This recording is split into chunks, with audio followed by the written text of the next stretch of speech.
Hey guys, tonight we're setting sail on creaking wooden planks beneath your feet, the endless expanse of ocean stretching to every horizon, and the rhythmic sound of waves slapping against the hull of your ship. You can feel the salt spray on your face as the Caribbean sun beats down mercilessly, and you're realizing that being a pirate in the 1700s wasn't the non-stop adventure you thought it would be. In fact, you probably won't survive the sheer boredom that comes with spending months at sea with nothing but the same 30 unwashed men, a handful of games, and an alarming amount of creative ways to pass time. So before you get comfortable, take a moment to like the video and subscribe, but only if you genuinely enjoy what I do here. And hey, I'd love to know where you're listening from tonight. Drop your location and local time in the comments below.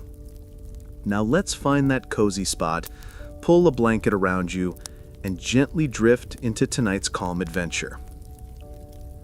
You're standing on the deck of the Revenge, a sturdy sloop cutting through the turquoise waters of the Caribbean in 1718. The morning sun is already climbing high, promising another scorching day, and you've just finished your breakfast of hardtack biscuits and watered-down rum. Blackbeard himself is nowhere to be seen. He's probably sleeping off last night's drinking session in his cabin. And you're left staring at the endless ocean, wondering what on earth you're supposed to do for the next 12 hours. This is the reality that most people never think about when they picture pirate life. You've been at sea for 6 weeks now, and the last time you saw another ship was 3 days ago. A merchant vessel that turned out to be too well armed to bother with. Your crew voted to let it pass, and now you're back to the mind-numbing routine of sailing, waiting, and hoping something interesting will happen before you all go mad from boredom. You look around at your fellow pirates, and they're all dealing with the tedium in their own ways. There's old Pete, who's been carving the same piece of driftwood for 2 weeks now, slowly turning it into what he claims will be a perfect replica of his childhood sweetheart back in Port Royal. You're pretty sure it looks more like a deformed potato, but you're not about to tell him that. Pete's been at sea for 15 years, and this little carving project seems to be the only thing keeping him sane. Next to him, you spot Thomas, Three-Finger Murphy, who earned his nickname in a rather unfortunate encounter with the ship's anchor. Thomas has discovered that he has a remarkable talent for storytelling, and he's currently regaling a small group of pirates with an increasingly elaborate tale about the time he supposedly fought off an entire Spanish garrison with nothing but a broken bottle and his wit. You've heard this story at least 20 times, and it gets more ridiculous each time he tells it. Last week, the garrison had 50 men. Yesterday, it was 100. Today, you're pretty sure he's claiming it was 200 soldiers. Around midday, the sun becomes unbearable, and most of the crew retreats to whatever shade they can find. You make your way below deck, where it's cooler, but significantly more cramped. The lower deck is where the real pirate ingenuity shows itself. In the dim light filtering through the hatches, you can see pirates engaged in all sorts of activities. There's a corner where 4 men are engaged in an incredibly serious card game. They're playing something called Pirate's Patience, which is apparently a combination of poker, blackjack, and pure invention. The rules seem to change depending on who's winning, and arguments about card values and betting procedures are frequent and passionate. You've learned that disputes about card games are actually one of the leading causes of pirate fights, surpassing even arguments about treasure division and rum distribution. In another corner, you discover what might be the most surprising pirate activity of all: knitting. Yes, knitting. A grizzled old pirate named Seamus, who has a magnificent beard and arms covered in tattoos, is sitting cross-legged on the floor, carefully working on what appears to be a sock. He notices you staring and grins, showing off his gold teeth. "Surprised, are ya?" he asks, not looking up from his noodles. "Been knitting for 20 years, lad. Learned it from me dear mother before I took to the seas. Nothing practical about buying new socks when you can make your own, and it keeps the hands busy during the long stretches." You learn that Samus isn't alone in this hobby. Pirates, it turns out, are remarkably practical people. They've learned to make and repair everything they need, from clothing to tools to weapons. The romantic image of pirates as wild, carefree adventurers doesn't account for the fact that they're essentially living in a very small, very isolated community for months at a time. Everyone needs to contribute, and everyone needs to stay busy. Samus shows you his latest project, a beautifully crafted hammock that he's been working on for the past month. He explains that good hammocks are worth their weight in gold on a pirate ship, and that he's planning to trade this one to the cook for an extra rum ration. The bartering system among pirates, you're learning, is incredibly sophisticated. Everything has value, and everyone is constantly trading and negotiating.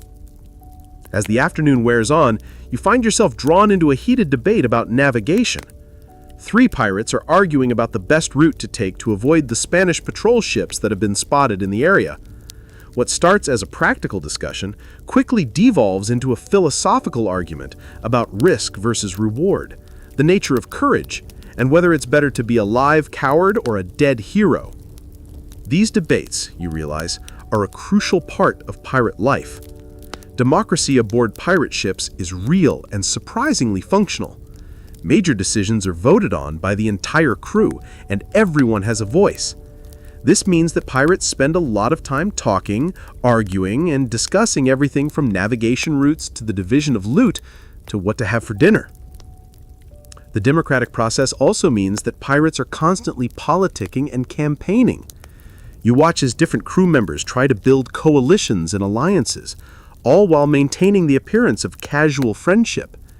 It's like a floating parliament, if parliament were composed entirely of armed criminals with questionable hygiene.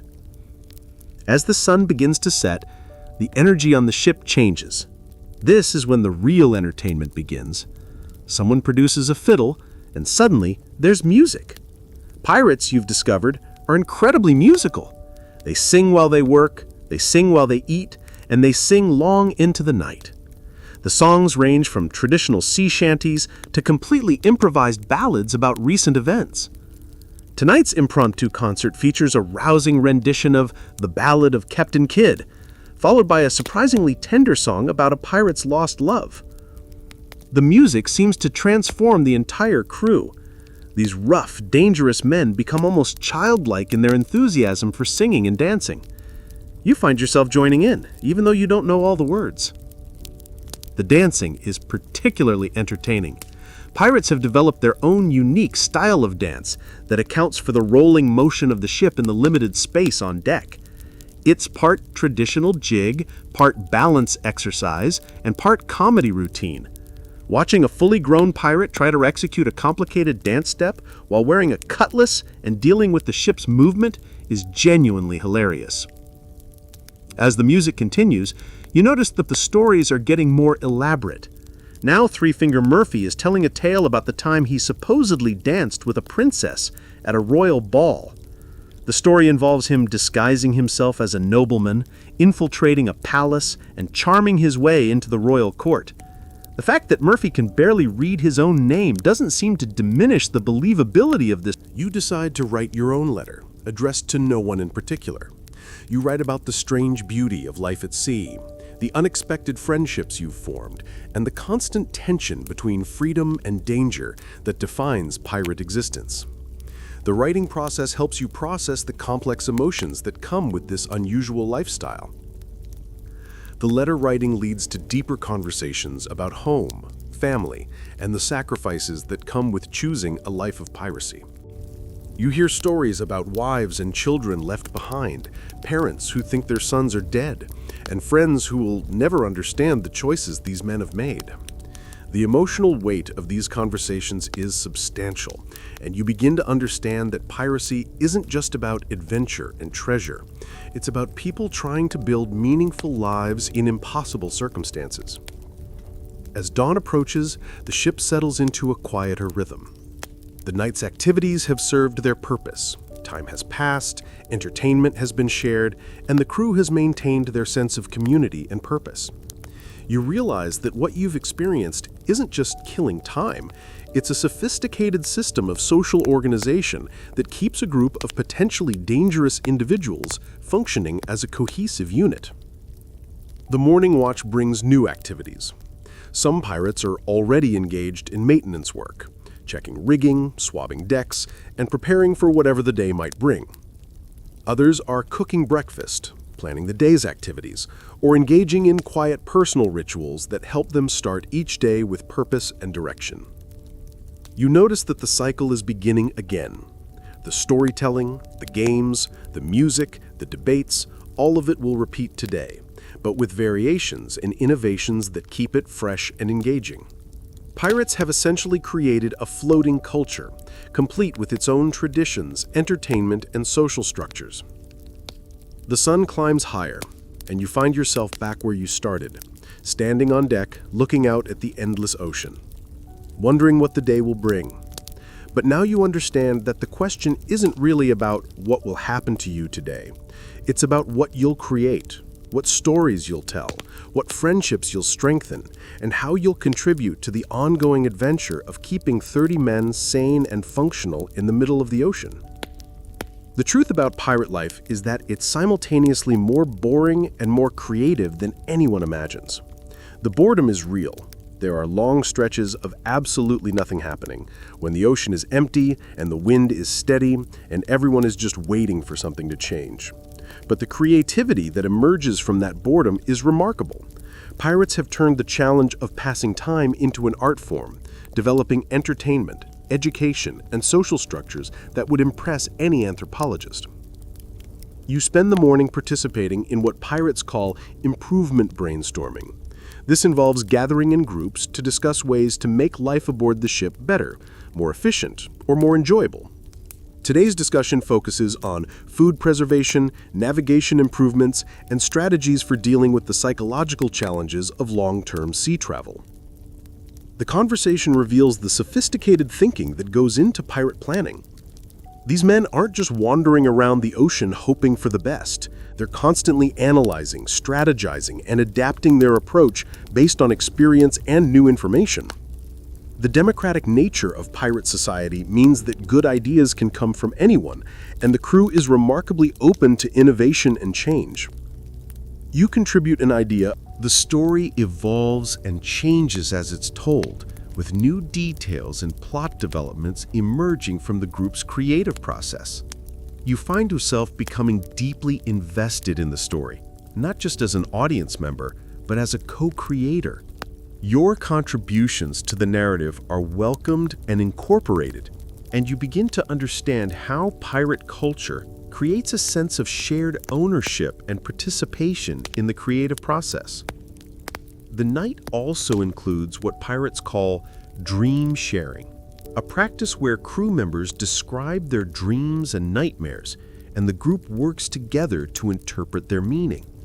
This serves both as entertainment and as a form of primitive psychological support, helping pirates process the stress and trauma that comes with their dangerous lifestyle. You share a recurring dream about returning home to find that everything has changed and that you no longer fit into the life you left behind.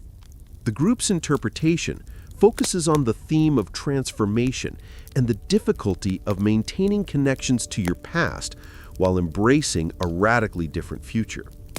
The discussion helps you understand your own feelings about the choices you've made and the person you're becoming. As the night deepens, you participate in what might be the most important pirate activity of all, planning for the future. Pirates spend considerable time discussing their goals, both individual and collective. They plan routes, discuss potential targets, and debate strategies for achieving their objectives. These planning sessions reveal the business side of piracy. Pirates aren't just random criminals. They're entrepreneurs operating in a high-risk, high-reward environment. They analyze market conditions, assess risks and opportunities, and make strategic decisions about how to allocate their resources and efforts. You contribute to a discussion about the political situation in the Caribbean, drawing on information you've gathered during recent shore visits. Your insights about Spanish military movements and British naval patrols are valuable to the crew's planning process, and you feel a sense of pride in contributing to the group's success. The planning sessions also revealed the democratic nature of pirate decision-making. Major decisions are put to a vote, and everyone has a voice in determining the ship's direction. This creates a sense of shared responsibility and investment in the crew's success, but it also means that decisions take time and require considerable discussion and negotiation. As the dawn approaches again, The waves continue their eternal rhythm against the hull. The wind fills the sails, and the ship moves forward into whatever adventures await. But you're no longer just a passenger on this journey. You're a full participant in one of history's most remarkable social experiments. You've learned that pirates didn't just survive the boring days at sea. They transformed them into something extraordinary. The sun climbs higher, promising another day of possibilities. You look around at your fellow pirates, each engaged in their own activities and projects, and you realize that you're witnessing something that few people in history have ever experienced. You're part of a society that has chosen freedom over security, adventure over stability, and creativity over conformity. The day stretches ahead, full of potential for new discoveries, new friendships, and new contributions to the ongoing adventure of pirate life. You take a deep breath of salt air, adjust your hat against the Caribbean sun, and prepare to embrace whatever challenges and opportunities the day might bring. The ocean is vast, the possibilities are endless, and you're exactly where you belong.